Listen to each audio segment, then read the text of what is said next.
En me baladant dans les salles et en voyant la tradition que pouvait avoir le château de Waron, l'idée est venue assez vite et très naturellement de se dire qu'il fallait construire un projet entre le château et le village.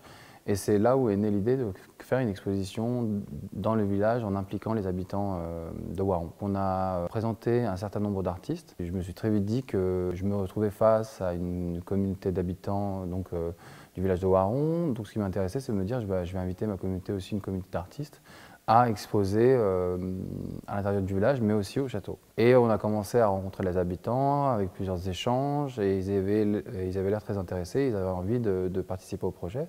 Et ce qui s'est passé, c'est qu'on a présenté des œuvres qu'ils pouvaient installer chez eux pendant une certaine période.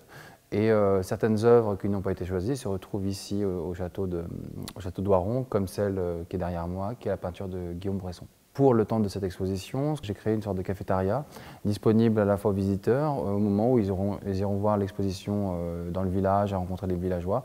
Ils auront cette possibilité de venir prendre un café au sein du château et donc de rendre un peu l'aspect plus domestique d'un château, donc, qui est initialement un espace domestique où les gens habitaient.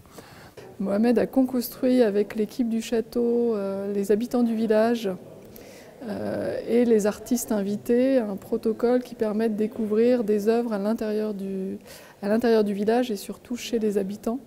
Donc ça nous permet d'aiguiller ces premiers liens avec les habitants, et puis on va continuer tout au long de l'année à développer des projets qui vont toucher les écoliers de l'école du village.